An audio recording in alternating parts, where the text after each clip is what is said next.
lumipas at magbago man ang panahon, sa isip at pananaw, sa puso at diwa ng Pilipino, iisa ang ibig sabihin ng telebisyon. ABS-CBN, 50 taon nang naglilingkod sa sambayanang Pilipino.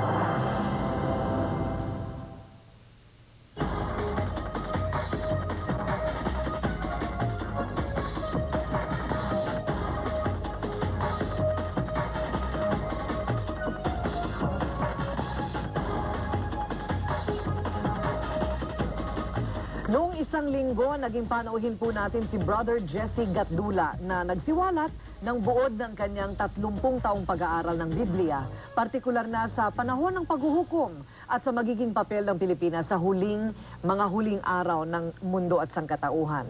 Mula noon ay bumahana po ng tawag, email, sulat at mga text ang issue at si Brother Jesse mula sa mga humihiling na ibalik siya dito po sa ating programa. So, due to insistent public demand at para ipagpatuloy yung medyo nabitin po na bahagi ng ating usapan noong nakaraang issue, ay narito po ulit ang ating panuhin. Para sa mga hindi nakapanood noong isang linggo, we are going to give a brief synopsis of what we discussed according to Scripture and according to the interpretation not only of Brother Jesse but of other Christian groups.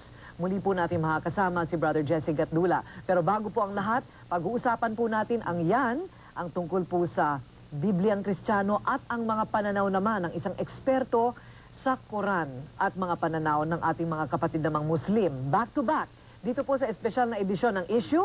Ako po si Corina Sanchez. Good evening sa iyo, Sito, and happy birthday!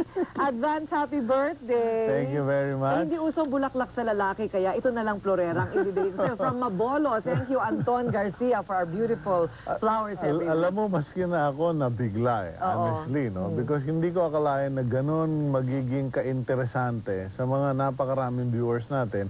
Itong end of days prediction. May mga tumawag sa akin. Sabi, Sid, pwede ba ninyo i-replay? Sabi ko, sandali, hindi replay ang mangyayari. Another play ang mangyayari. Oo nga, but it has been replayed in ANC Channel 21. Kaya lang hindi rin lahat nakapanood. Pero who knows, ano? Kaya narito po ngayon si Brother Jesse. Brother Jess, welcome back. Ngayon, just as a brief synopsis because we have 2 segments in our program today. Ano nga po ba yung mga 10 prediction? Paano ho ba kayo magsisimula? Masyado yatang marami yun. But first of all, salamat ulit sa pagkakataon na binigay niyo sa akin. At I believe this is not just for me, it's for the interest of everybody worldwide. This prediction actually is not my prediction. Everything that I've said in this program is based on the Word of God, based on my study. Clear ko po yun.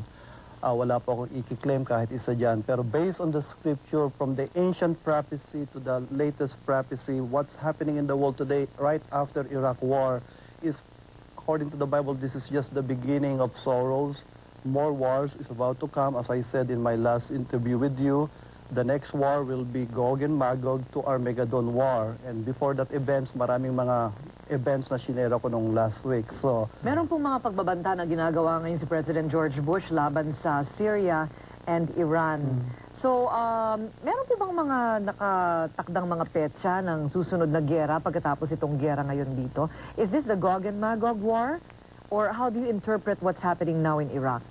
Basically, after Iraq will be, based on many theologians and Bible scholars, Gog and Magog is the next scenario, which will be Gog against Israel. Because this will be the big hot issue after Iraq war. They will try to have Palestinian state within Tuldok, Israel. And that will be the main issue. Watch the news very carefully. We did mention about the rebuilding of the third temple. Siguro bago yan, siguro may konting background, sir, tungkol sa 3 templo ng mga Hudyo, which seems to be very important to the Jews of this world. Ganito yan. The first temple is built by King Solomon, the wisest king on earth, as the scripture described him.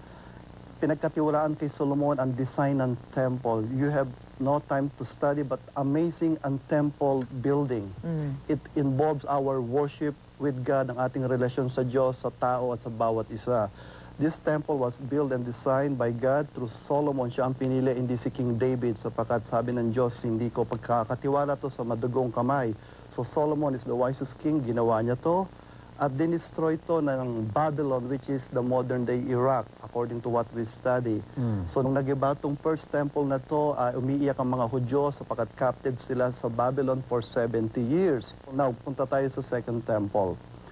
Giniba naman to after na mag-build to ng mga Hudyo na pinabayaan silang bumalik sa Jerusalem. After many years, ay nagiba na nga yan. Ang gumiba naman yan ay Roman Empire. As the scripture declares, eksakto sapagkat nung nabubuhay si Jesus, ito ang templo na buhay ng time niya. Pinedict niya, sinabi niya sa Matthew 24:2, walang batong matitira, lahat to mapa-flat. That was 33 years old siya. Na-fulfill yun ng 70 AD. General Titus totally destroyed every stone. Commentary there, maraming gintong nakita, kaya lahat ay wasak. Ngayon, after 70 AD, wala pang templo.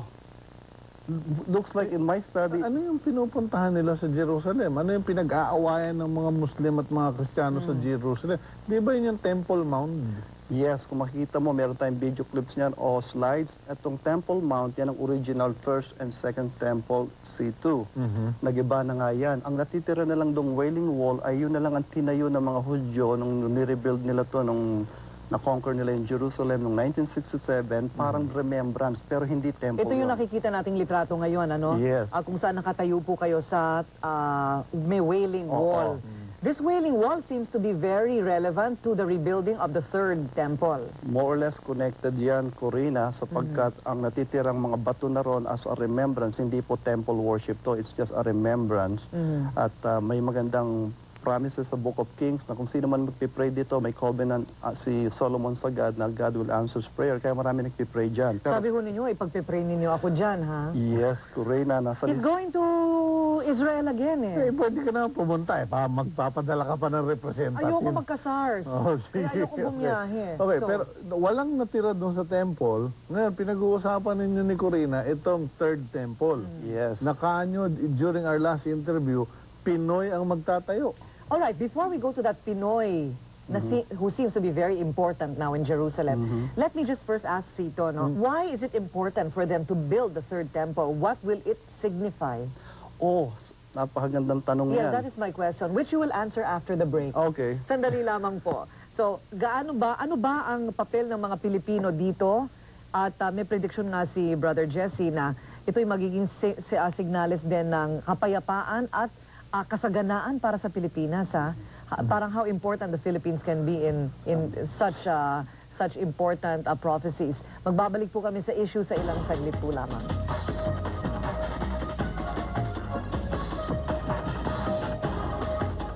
If I could say the things I feel, it wouldn't be the same. Some things are not spoken of. Some things have no name. And though the words come hard to me, I'll say them just for you. Dito sa McDo, alam mo.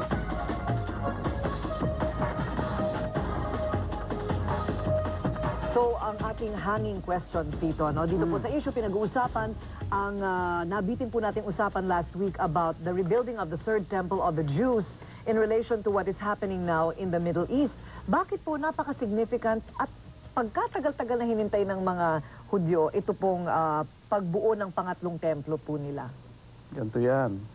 Ang mga Hudyo, meron silang laws, at least 613 laws na minimeditate nila almost on a daily basis. Out of 613 laws, 365 ang negative laws na do not. And the rest percentage is related to the temple worship. Kumbaga, ang Biblia nila ay hindi kumpleto, wala silang temple. Kaya yung kanilang law is parang volume 1/2 or 1/3. Kaya atong third temple ay excited sila sapagkat magiging kumpleto na yung kanilang laws and Torahs and commandments related to the worship temple. As I said before, that Solomon's temple, magandang signification, something to do with our relationship with God, our worship with God. So, pagka na-build po ito, does that signify that all Jews now will have to go back to Israel? Very precise, Corina. Ito ang magiging unifying factor ng mga Hudyo. I will tell you, once na malaman nila ang temple nila ay marirebuild, automatic yan para silang mamamagnet. in fulfillment of Hosea and Isaiah that they have to go back to their own land. In my honest study, 911 is the beginning of their journey back to Israel nang pinasabugan ng New York. But there will be more. Pag nalaman nilang itatayo na nila itong third temple, talagang excited sila. Lahat ng kayamanan nila ibibigay para matayo yon. In the book of Nehemiah, when they first tried to rebuild the wall, yung wall pa lang, Correct. they had opposition. Lahat. You are saying, nababalik lahat ng Hudyo dyan into the belly of the Middle East. Di kakalabanin na naman sila ng lahat ng Arabo dyan. Ito na ba ang pag-uumpisahan ng Armageddon? Maganda yan. Tatlo ang view dyan. How could you put third temple na ngayon nagkocontrol ng Temple Mount is the Muslim group? Third scenario, either natural earthquake. Number 2, it could be a military takeover. Number 3, it might be peace negotiation.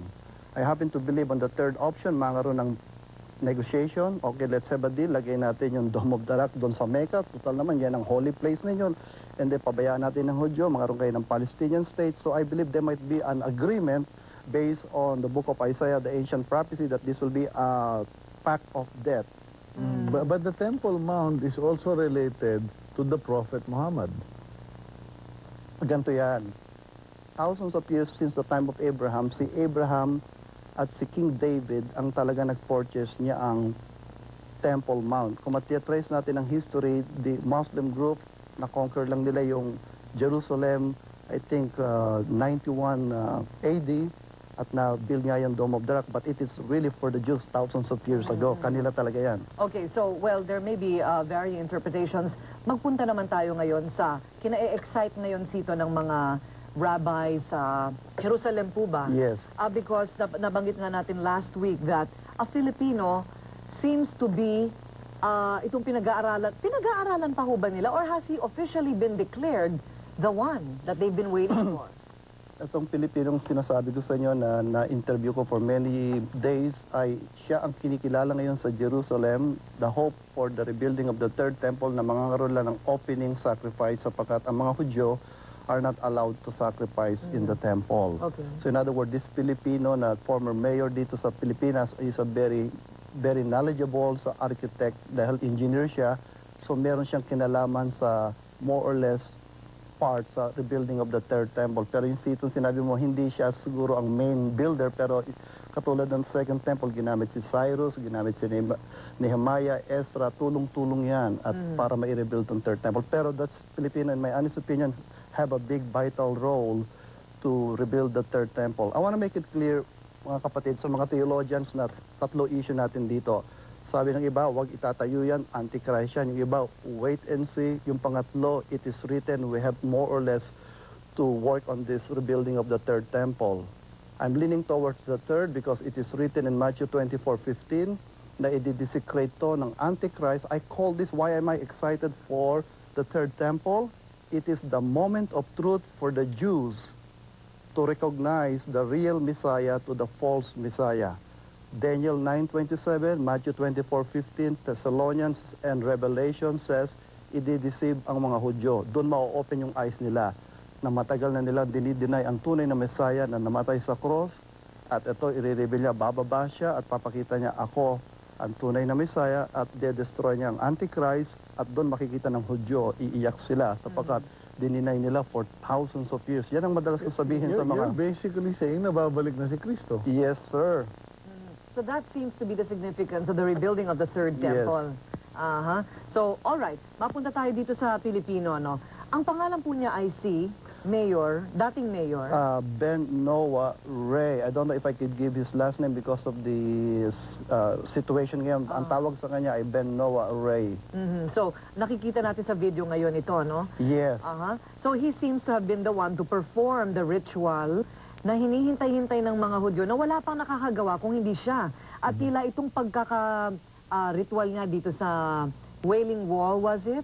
Near the Wailing Wall? Yes. Yun yung hinihintay nilang perfect execution noong ritual na kanilang hinihintay ayon sa kanilang mga kasulatan din. Well, is that correct? More or less. Pero maganda yung sinabi nyo na pag-usapan nyo kanina, nakikinig ako about blood sacrifice. Ito ang view ng dalawa. Christian view, Jesus is the perfect sacrifice. Namatay siya once and for all. Pero mga theologians, you have to rightly divide the word of truth. Ang mga Hudyo, hindi sila naniniwala pa kay Kristo na perfect sacrifice, kaya mag-o-offer pa sila ng mga burnt offering. Yan po ang talagang part ng kanilang worship. The way that they get close to Yahweh is their sacrifice. So this is what this Ben Noach did. Yes. He looked for the perfect, what is it, a dove? Dove. A perfect dove. And yun ang kanyang ginawang sakripisyo doon sa Temple Mount area. temple. Yes. So, Mount area. and that was documented, no? It is As you documented. can see now, yes, it is documented. As you could see on the video clips, ito po ay kinunan doon sa Mount Zion area. Ang sabi ng Pilipino, huwag niyo kong kunan ng mga camera, malalayo yung mga camera shots. Pinerform to right in the very eyes of the Jewish people na nakapag-sacrifice siya based on Torah. Ang pagpatay niya ng dove ay according to the laws and commandments ng Torah. At excited Corina ang mga Orthodox Jew. At sinabi sa kanya, Nag-iiyakan pa sila sa video when they were talking Correct. about it. and they declare him as the first righteous Gentile Or Ben Noach. or Ben Noach. Maraming Ben Noach worldwide. Katulad yung gumawa ng kay Spielberg na pelikula Raiders of the Lost Ark, Ben Noach ang talagang nagtip noon. But he is the only Ben Noach that the Jewish Orthodox people are so excited sapagkat yung na-perform niya noong 1997, siya lang according to the Jews. At para sa mga hindi nakakaintindi, yung Jewish Orthodox, yun yung parang fundamentalist, perfectionist sila sa mga patakaran ng mga Hudyo. Hindi ka pwedeng magkamali dyan. Precisely, you're right. Lahat ng bagay na ginagawa mo must be precise, which is true. Dahil pag engineer ka, nagkamali ka lang ng isa, yan ang cause ng collapse ng building, isang mali. Tama yon. Even the Hebrew Bible was written without space. Tuloy-tuloy yan. Kaya precise ang kanilang mga palatuntunin. Nagawa ng Pilipino yan. Okay, so, well, dahil kulang tayo ng oras ngayon and we have promised that we would divide the program today between itong kanyang mga pag-aaral at ang pag-aaral naman sa Quran. Let me announce that on Monday in my radio program from 8 to 10 in the morning sa DZMM, sa Istrenta po yan sa inyong mga talapitan, 630 kilohertz AM band, makakasama po natin si Brother Jesse para ipagpatuloy po ang lahat ng mga ito because he wants to spread the good news about Jubilee for the Philippines dahil tila nakatadhana daw sito para sa Pilipinas ang kapayapaan and meaning we will be debt-free. Yes. And you know, I was talking to some people, meron silang sinasabi na, Corina, parang mangyayari nga talaga yan, ano? Lalo na kung ibabalik ni Marcos lahat ng kanyang mga Ginto.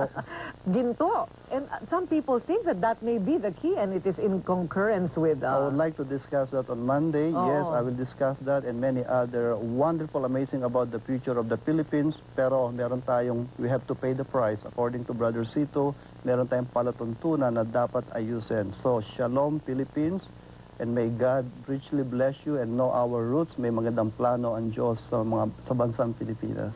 Thank you very much, Brother Jess. So, abangan po ninyo on Monday in our radio program.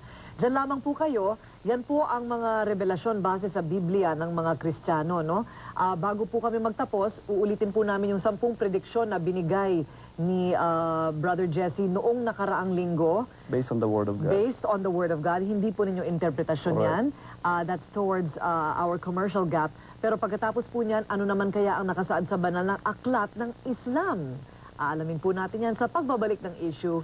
Kasama po ang isang eksperto sa Quran. Huwag po kayong alis, magbabalik po ang issue.